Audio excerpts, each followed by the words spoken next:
Yeah. Okay, guys. Well, very good morning, everybody. We're going to be looking into two important topics in nephrology, nephrotic syndrome and nephritic syndrome. But before getting started, because we have ample time today, I thought we go over a few acid-base problems, even though you're going to have more practice with other teachers here, and maybe hyponatremia. I'm going to show you a few more tricks for practical purposes. I want some maybe active participation from you guys. Don't worry about right or wrong, really doesn't matter. In fact, if you guys are wrong, already the answer. But let's get started with a patient like this. Mm, We're going to spend maybe 10, 15 minutes on acid base and hyponatremia, and then we go over nephrotic syndrome and nephritic syndrome. Okay. So let's say you come to me and say, well, I have this patient admitted and I want to know what's going on with this patient. So what's the first thing you look at? Let me ask you. If you have these numbers, what's the first thing you look at? Okay. Mhm. But what is the first thing you pay attention to? Yeah. So like the first thing is the pH. Yeah. So which one is the pH? Question. 7.3. Yeah. 7.30 is the pH. So first thing you look is so actually let me go back and just, what's the first number is the pH. What's the second number? CO2. What's the third number is oxygen. And what's the last one? Bicarb. Okay. So we know what those numbers are. The first one is pH.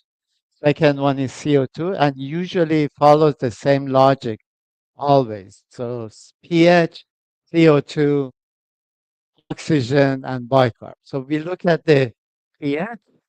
pH is high or low. What is the normal pH? 7.4. You got. So 7.3 is less than 7.4, and that make it acidosis. Very good.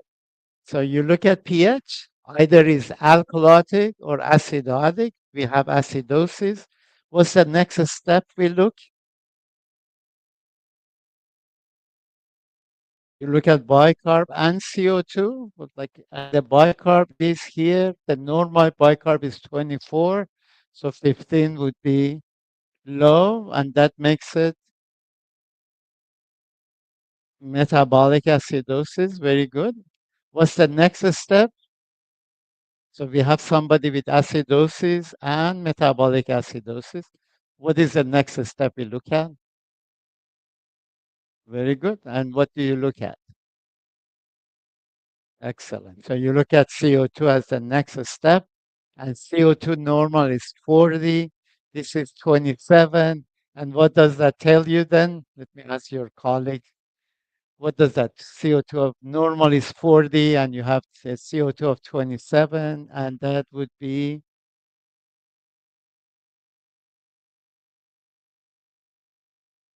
yeah, you can do that, but it's low. The CO2 is low no matter how you look at it. Right? CO2 is normal is 40. This is 27. So it's lower than 40. Is that compensating or not? It's compensating. You can put the formula, but as I said, the last two digits after 7.30 should be more or less your CO2. So if your CO2 is 27.32, you really don't have to calculate. You can go and calculate sometime because it could be far away from what it's supposed to be, and it still could be okay. But then you have to go ahead and calculate it. But in your board exam, they are not going to ask you to calculate it. They're going to put somewhere close to what is supposed to be, unless you have a double or triple problem. Okay? So here, metabolic acidosis and CO2 more or less is about 30. So I would say, well, compensating. Yeah? Okay. So what's the next step? And I'm going to put you the next step, and then we're going to stop after that. The next step, you guys have to look at these numbers.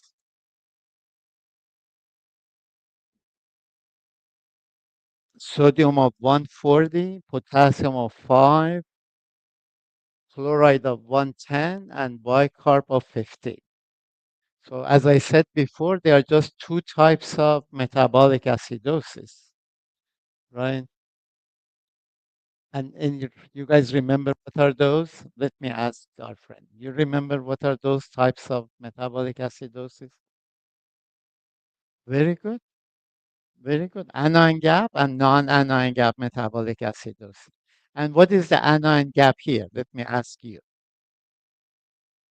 Do you know how to calculate? You remember how to? If you don't, that's okay. But try to calculate what is the anion gap. So there is a gap in the amount of anions. So if you add sodium plus potassium, okay, which would be what? 145. And then you add chloride and bicarb, which would be 125. So 145 minus 125 makes it anion gap. Okay? So anion gap is easy to calculate. You add sodium plus potassium. Some people, including myself, we don't consider potassium, but then the normal anion gap would be different. If you put potassium, the normal anion gap is 16. If you don't put potassium, is about 11. Okay? So you measure the anion gap. What is the anion gap again? Let me ask somebody else. Let me ask you. What is the normal anion gap? What is the anion gap here? 20. Yes. So 20 is the anion gap here. And what is the normal anion gap? Let's say 16 here now, right? Okay. So 20 minus 16 makes it 4. Okay. So this is the trick now. If you calculate the anion gap minus normal anion gap and you add it to your bicarb here, it makes it to 19, right? So the difference between anion gap here and normal anion gap is 4, right? You add it to your bicarb here is 15, makes it to 19. If you do that and you don't get to normal bicarb, which is 24, then you have anion gap metabolic acidosis and what else? You added the difference in anion gap to your bicarb, and still you don't get to 24. What do you have? Do you know? Anion gap metabolic acidosis for sure, because you calculated that. And I can argue then you have another type of acidosis too. It's not respiratory acidosis. You already know that. So you have, anybody knows what you have? It is metabolic, but you have non-anion gap metabolic acidosis and anion gap metabolic acidosis, both at the same time. All right? Makes, you guys follow that? So somebody could have lactic acidosis and also could have diarrhea, right? So they may have anion gap metabolic acidosis and non-anion gap metabolic acidosis. Now, if you add the difference in anion gap to your bicarb and it's more than 24, then you have anion gap metabolic acidosis and metabolic alkalosis. So somebody who is vomiting and has renal failure, they have anion gap metabolic acidosis and metabolic alkalosis. You add the difference in anion gap to your bicarb, it has to be close to 24. If it's below 24, Then you have non-anion gap metabolic acidosis and anion gap metabolic acidosis. If it's above 24, you have anion gap metabolic acidosis and metabolic alkalosis. Yeah? Is it too much? No? Okay. Okay? All right. And the other thing I want you guys to remember, and that's about hyponatremia. So let me just put it here. So for you, so here, let's say 20 minus 16, which is normal anion gap, is 4. You add 4 to the 15, here is 19. And because normal is 24, so that becomes non-anion gap metabolic acidosis. If it's 28, that becomes anion gap plus metabolic alkalosis. All right. Other thing I want you guys, let's say you have a patient. What is the normal sodium, guys? 145. Let's say comes with a sodium of 116. So there are two things I want you to remember.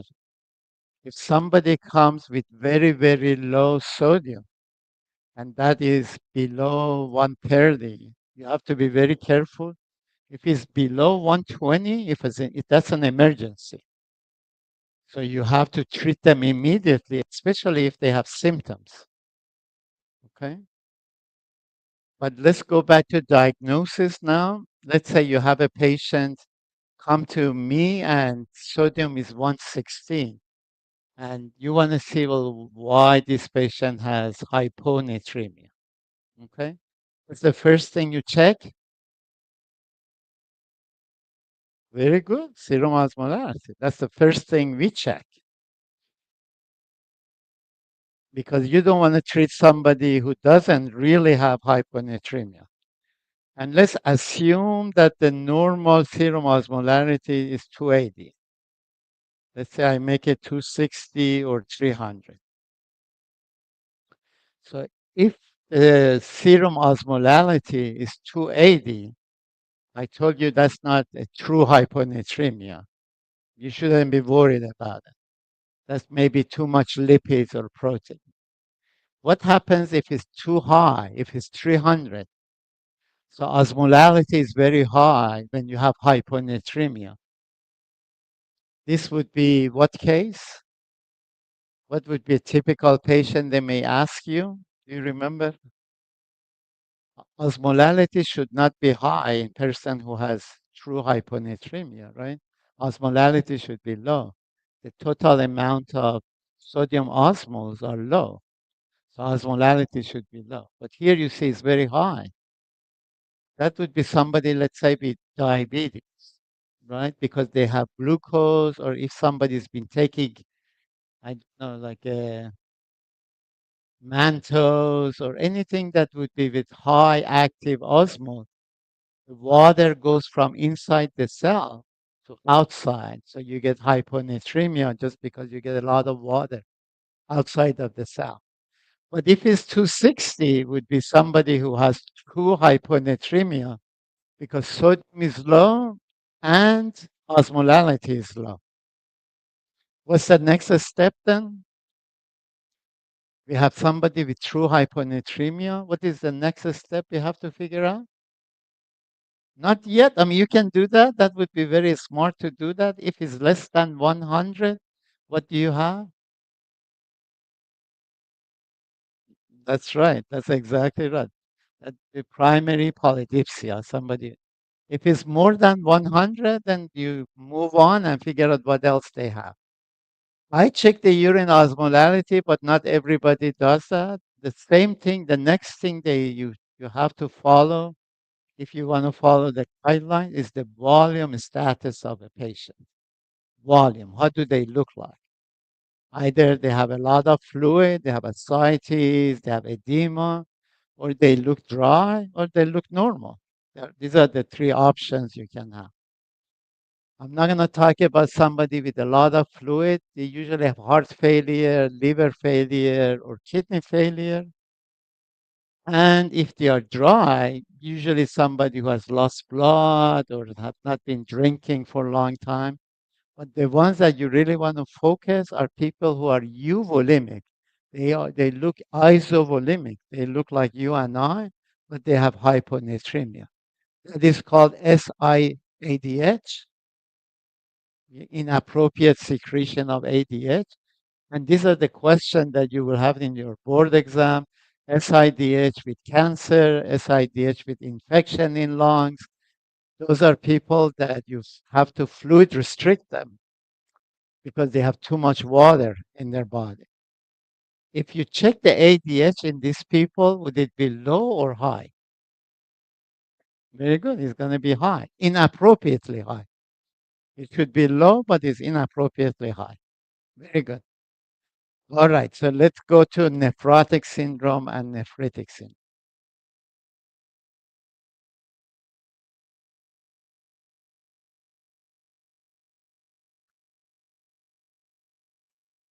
All right. I put a very extensive note about nephrotic syndrome and nephritic syndrome. They may ask you some questions about nephrotic syndrome and nephritic syndrome and diseases of the kidneys. And they may put some histology for you guys, but I'm just going to go over some of the key wording that they want you to know. It's very unusual. They ask you to look at histology and make the diagnosis. All of these diseases, I'm telling you, you just have to do a kidney biopsy. There is no other way that even we know what is the underlying disease is. We do the kidney biopsy. We ask a pathologist to read the biopsy for us. So I doubt that they're going to ask you specifically based on histology to make a diagnosis because even our fellows, they don't know how to read it.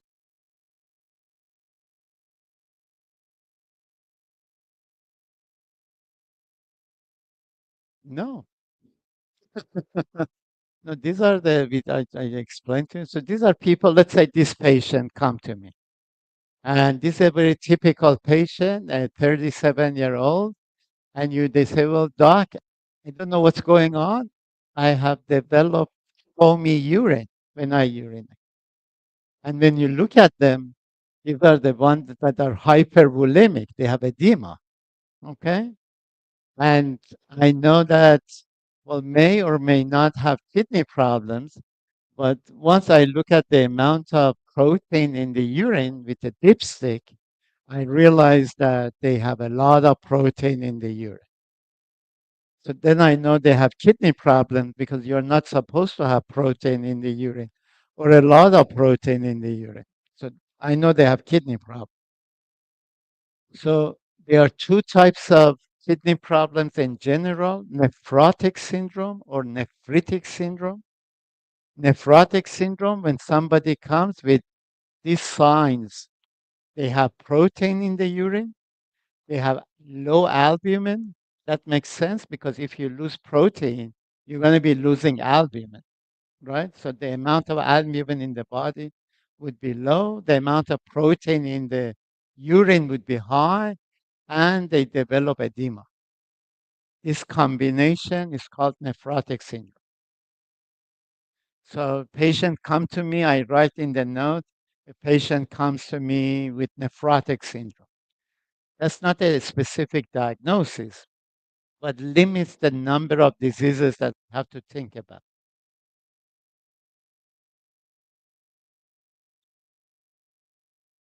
Or in order for the protein to pass through the kidney filtration, it has to pass through three different layers. The protein has to pass through endothelial cells, and these are fenestrated endothelial cells. So they have holes between the different endothelial cells.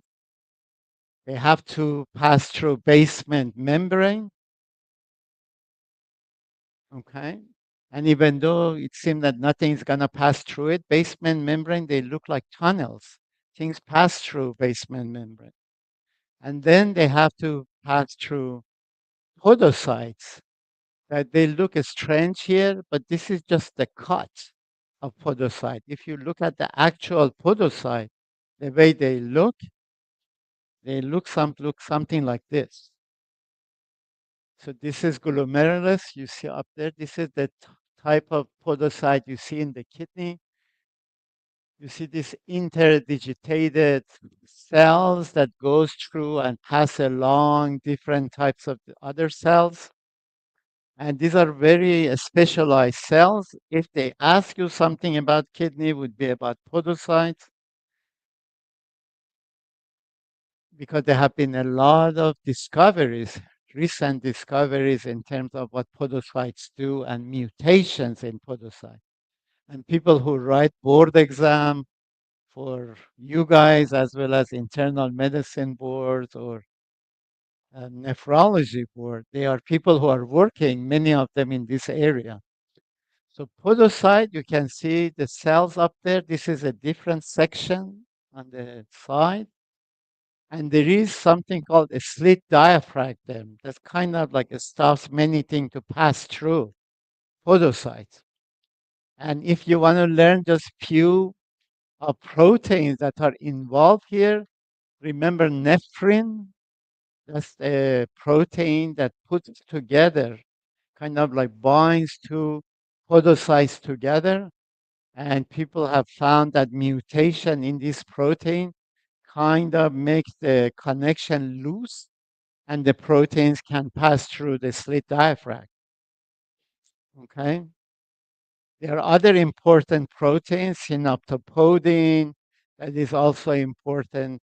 And even though they seem like very like intellectually important, but in reality, many kids have mutations of these proteins and they have nephrotic syndrome and they pass a lot of protein in the urine. And this is a very dangerous situation.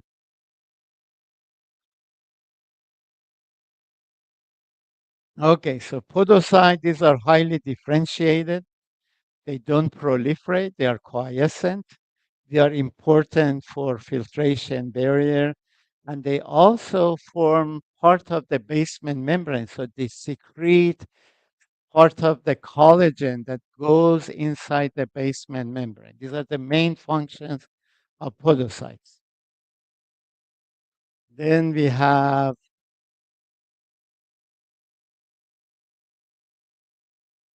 all right, so let me show you some of this. So if podocytes are not working, if there is a problem with podocyte, they get effaced. So if you look at up there, you see that they look like kind of like prominent coming out. If you look at the lower picture, you say effacement, you see they kind of like they get together in a way that looks like this one versus the way it should be.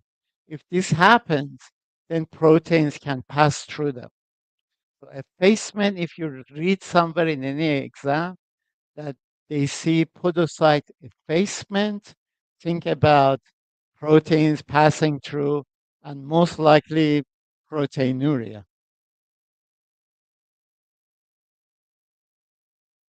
Basement membrane, the only thing you guys have to learn is from type 4 collagen. I'm sure there are other diseases of the kidney that you guys gonna have, I guess, lectures about, including Alport syndrome. Did you guys have pictures? Any lectures on Alport syndrome yet? You did? Okay. So I'm not going to spend too much time on Albert syndrome, but disease of basement membrane obviously are important in terms of proteinuria. And then endothelial cell that maybe no specific disease associated with glomerular endothelial cell dysfunction except for diabetes. And we discussed that they are negatively charged and they're also important for making collagen for the matrix or basement membrane.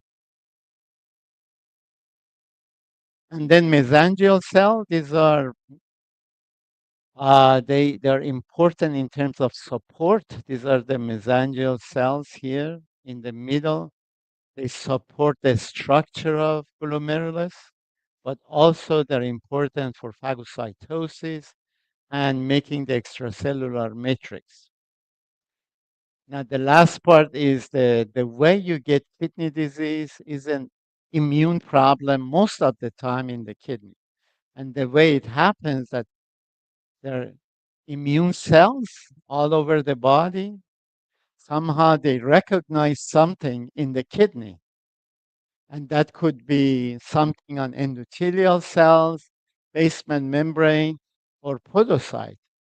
Then they get attached to those cells and damage that cell, a specific cell, either by itself, either by themselves through immune globulins, or they bring complement system to the site of adhesion and cause damage to the kidney. That's a very important concept that immune globulins in general, which they are really normal most of the time, sometimes the body makes some special immunoglobulins that binds to a specific cells to the kidney. They accumulate, and there are some immunoglobulin deposit in different parts of the kidney. And based on where they accumulate, you know what type of disease you are dealing with. And I go over some of those concepts in a minute. Any questions so far?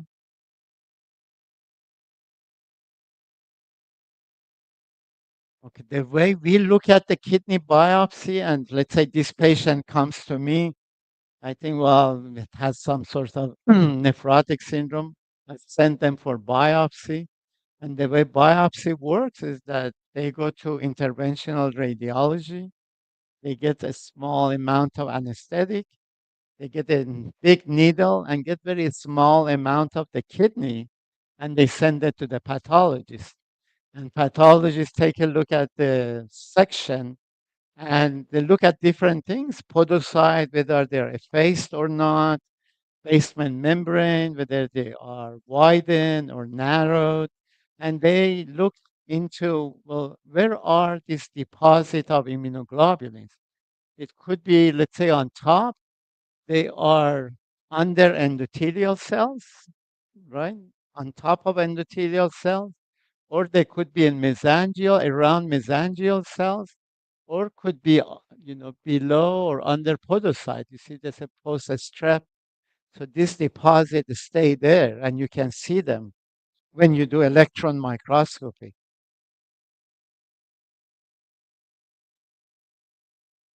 Okay, let me start with, so one is like, well, what do we call proteinuria? So everybody has some protein, a small amount of protein in the urine. That we don't worry about that. That should be less than 100, 120. If it's more than 150 or 30 milligram of albumin, this is abnormal. Anybody knows how much albumin or protein should we have in the urine that we call it nephrotic syndrome? Because even if you exercise a little bit, or if you drink a protein shake, which has a lot of protein, then you're going to have more protein in the urine.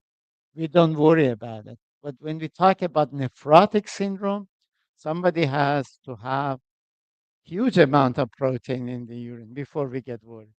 You guys know how much protein in the urine makes us worried? 3.5 grams, yes. There are different numbers, but I think that's a safe number to really remember. Okay, so nephrotic syndrome, we can ask a 24-hour urine collection to see how much protein they have in the urine.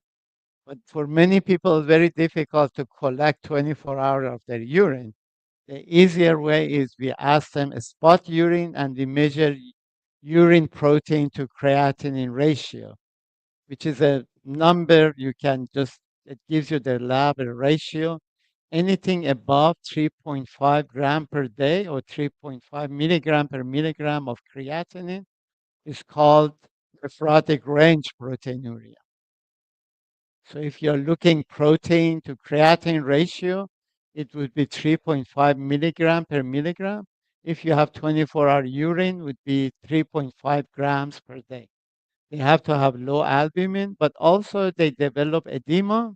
They have lipid in the urine. They have high lipids in the blood, and they're something called they are hypercoagulable. Anybody knows what does that mean and why do they get that? If somebody is a cancer patient, they are hypercoagulable. They make clots. Very good. And why is that? Excellent. Very good. We have another nephron here. Different ones of, yeah, yeah. We haven't started that, but we're going to get this. This is in general when you see somebody with nephrotic syndrome. Okay. They are not going to ask you whether the patient has nephrotic syndrome or not, but they put a case of a patient who has some of these things. And they ask you, well, what type of kidney disease do they have?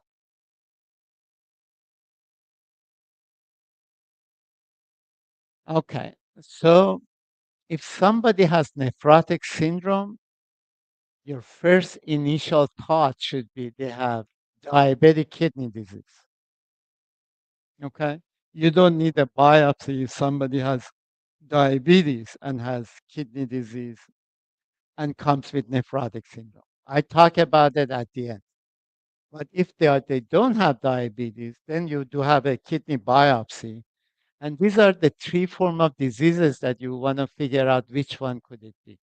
So these are diseases that you need a kidney biopsy to make a diagnosis. Minimal change disease, focal segmental glomerulosclerosis, and membranous nephropathy. Minimal change disease, focal segmental glomerulosclerosis, and membranous nephropathy. Now, they don't want really, because these are very complicated diseases, but they always give you some clues as to which one is the underlying disease. Okay? So, minimal change disease, as the name indicates, you look at the microscopy, you don't see that much going on in the kidney. You don't see any deposit, things to see be not too bad, but then you see a lot of protein in the urine. This is very common in children. They may have 8 grams of protein in the urine. If you don't do anything about it, they're going to die. So you have to do something immediately for them. So minimal change disease, the name indicates there's not much going on except for one thing, and that's the effacement of podocytes. They are they are not going to show you effacement of podocyte, but usually a child or let me show you that. So you see some of the effacement of the podocyte here, but I don't want you to get too much into histology. What they ask you usually is somebody who has Hodgkin lymphoma. Somebody with Hodgkin lymphoma comes to you with nephrotic syndrome. That person has, for our purposes, minimal change disease. Okay. The second thing would be they have T cell dysfunction. Somebody they say, well, they have T cell dysfunction. That person has minimal change disease. And the last one, I put it last year as well, but it was just published in New England Journal of Medicine. So people find that there are some antibody against nephrin in the body of some people. These antibodies, they bind to nephrin and kind of destroy nephrin, right? And that's the reason some kids, they develop nephrotic syndrome and minimal change disease. So main thing would be Hodgkin lymphoma. You hear somebody in the text, somebody has Hodgkin lymphoma. Think about minimal change disease, T cell dysfunction, minimal change disease, or anti-nephrin antibody. The histology really doesn't show anything. I don't want to spend too much time on it. If anything, they would write for you effacement of podocytes. Any question about minimal change disease? Okay. I put a complete note for you guys for later on during your career to take a look. Well, how do we treat patients with minimal change disease? But in general, if they ask you anything, the only thing you have to know is the use of steroids. That's all. But later on, when you guys see patients, you can see, well, what else you can use. Nobody will expect you to know this. Okay. The second one would be focal segmental glomerulosclerosis. And what does it mean? Somebody has focal segmental, they do a biopsy, and the pathologist say, well, I think this patient has focal segmental glomerulosclerosis. So let me ask somebody else. What do you think? Yes, but the name actually indicates what it is. It's very descriptive name. Focal means that it's not, yes. Segmental is the same way. I show you what's the difference. And what is glomerulosclerosis? It's fibrosis. Yeah, there is fibrosis in the kidney. Let me see whether I have some. Yes. Okay. So this is a normal kidney biopsy. If you can see here, it's not all over the kidney, it's some areas of the kidney, right? There is some areas not over, and also doesn't happen to all glomeruli. There is like one here and three of them that they look normal. It's focal and segmental. Make sense? You guys see the arrow or you guys don't see the arrow when I put that? No? Okay, let me, so if you look up there, so this is normal kidney.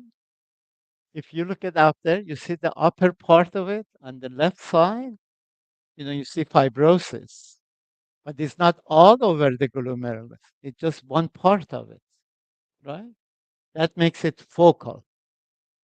And if you look at several glomeruli, not all of them they have it. There are few of them they have it, and few others there they look normal. So it's focal and segmental fibrosis. So if you see somebody like that, usually they will ask you, let me just go back, who will come with a typical focal segmental glomerulosclerosis? Usually would be an African American male who has history of hypertension. If they ask you something like that, an African American male comes with history of hypertension, think about FSGS. Also, somebody with HIV, they may have FSGS, or somebody with drug abuse, heroin especially, they may have FSGS. So they may put a picture of FSGS for you guys, but in general, they give you some hints who could have FSGS. People who have FSGS, African American people, is very common with history of hypertension. They get FSGS. HIV patients and heroin abusers.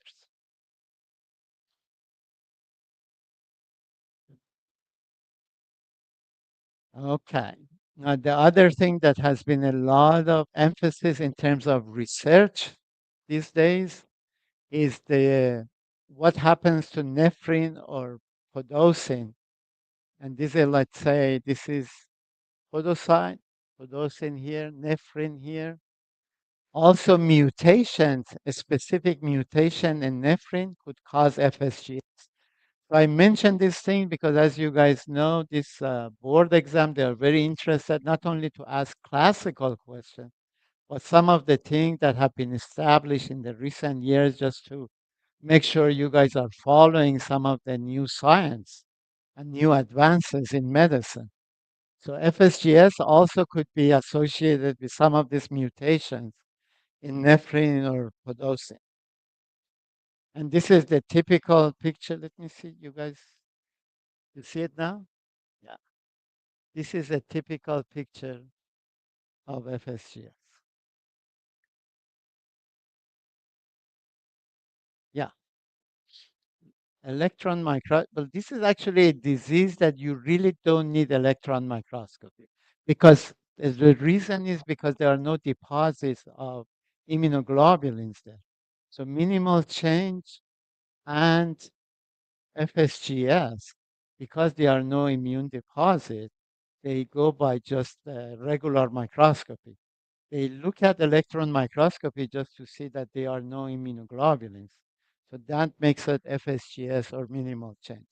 The rest of the diseases, they do have some immunoglobulin somewhere in the kidney.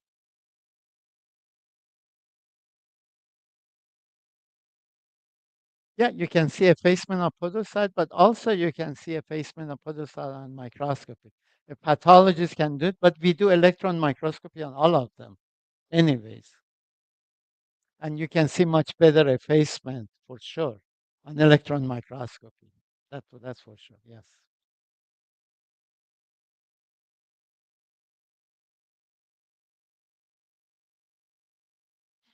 All right. I'm not going to talk about treatment is still in general the same thing as a steroid. The other one is membranous nephropathy. Okay. So membranous nephropathy would be something like this. Usually a younger adult who comes with nephrotic syndrome, we do the biopsy and they have, so when we do the biopsy, the pathologist, they do three things. They do some staining and they look under regular microscope. Then they do a specialized staining, let's say like this one, and they look under different types of microscope, or they look at electron microscopy here. Okay. So with membranous, the one that they tell you, well, to remember is they're going to be using this word, the spikes, when they looked at electron microscopy. They say, well, we did an electron microscopy and we saw some electron dense deposit. Electron dense deposit means immunoglobulins, okay? And these are subepithelial. Well, what does that mean? Subepithelial, you can see this here. These are like podocyte. These are subepithelial cells. Subepithelial, not cells, subepithelial deposits. But they are not going to ask you to know subepithelial deposit. They want you to know or be familiar with the word spikes. They look like a spike. They call it the spikes. So somebody you hear somewhere spikes of immunoglobulin. These are membranous nephropathy. Okay. This is not a very nice picture of a spike. You can see that probably better here. You see that spikes here comes out. Maybe here you can see it better. But as I said, they are not going to ask you. Maybe they put pictures of histology, electron microscopy for you guys. But they also going to explain, well, we saw subepithelial deposit and they look like spikes. Or for minimal change, they say, well, we had a patient with Hodgkin lymphoma who had nephrotic syndrome. They may put a picture for you guys, but you already know that most likely this is minimal change. Or they can put a picture of FSGS for you, but they already say, well, there is an African American person with history of hypertension. So you know more and less what you should be looking for.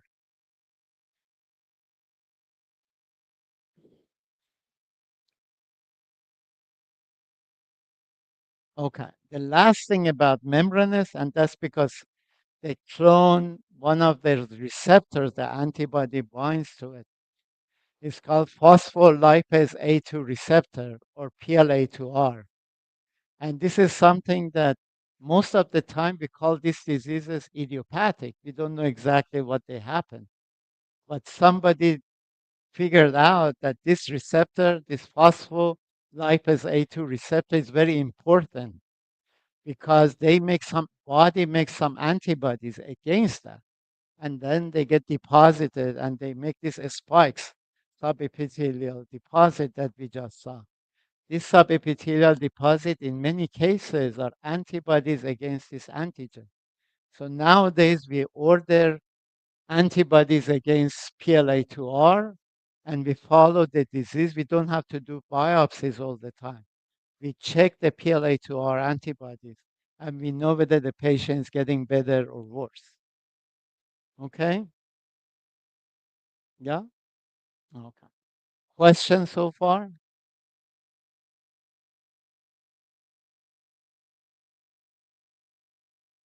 There are some other, they're not going to ask you this, but this has become something in cancer patient. They can develop membranous, and there are some other antibodies have been very recently developed or cloned, but they're not going to be asking you this year or next year about this. Okay. Let me see what else. None of this thing is really important. I think it's good that you read about it, but not that important. Now, diabetes on the other hand is a very important disease, very common.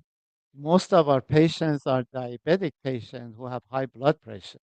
So it's very, very common. It's not like minimal change, membranous, or even FSGS that are not that common except for us. As nephrologists, we see them all the time. But these are not very common diseases. But diabetes is very, very common. So there is type 1 and type 2 diabetes. Both can develop kidney disease in about 35 to 40% of their patients. And the only histology they can show you without really spending a lot of time describing it, it would be somebody who has read the book and comes with a histology like this. If you can see it, there are some nodules there, right? This may be a picture they may ask you without really spending too much time. And these are like, as you can see, Kimmel-Still Wilson nodules. If they show you something like this, it could be other things, but for our purposes, these are people who have diabetic kidney disease and they have a typical picture. Not every diabetic patient has this one. But if they do have it, we know that they have diabetic kidney disease. These people have nephrotic range proteinuria many times. We don't do the biopsy because we know that they have diabetes. Unless we are thinking about something else, could be happening. Let's say somebody has diabetes and HIV. We don't know which one is causing the problem. We may do a biopsy on them. But other than that, we don't do biopsy on people who have diabetes. We assume it's diabetic kidney disease. Okay, let me just say what are the important things that all right. So why people with diabetes get diabetic kidney disease? I do research on it, and I still we don't know why you develop diabetic disease. So there are many theories in terms of why some people who have diabetes they don't take care of their diabetes. They never develop kidney disease, and vice versa. Some people who are meticulous about their diabetes they do develop kidney disease. So it must be some genetic background for it, right? But in general, if you don't take care of your diabetes, you're more prone to get diabetic kidney disease. You guys know what are the microvascular complications of diabetes versus macrovascular complications? Because diabetes is a vascular disease. Right? Even though we look at the kidney or other tissues, the major problem happens in the vessels. We don't know exactly what happens, but the major problem in the vessels. So what are the complications of diabetes? Do you know what they are? Very good. They could have retinopathy. That's very, very important because with type 1 diabetes, and that's a very important point, people who don't have retinopathy, with type 1 diabetes, people who don't have retinopathy, most likely they don't have nephropathy. In other words, if you have a type 1 diabetic patient and they say, I don't have retinopathy and they have nephrotic range proteinuria, most likely it's not because of diabetic kidney disease. We go ahead and do biopsy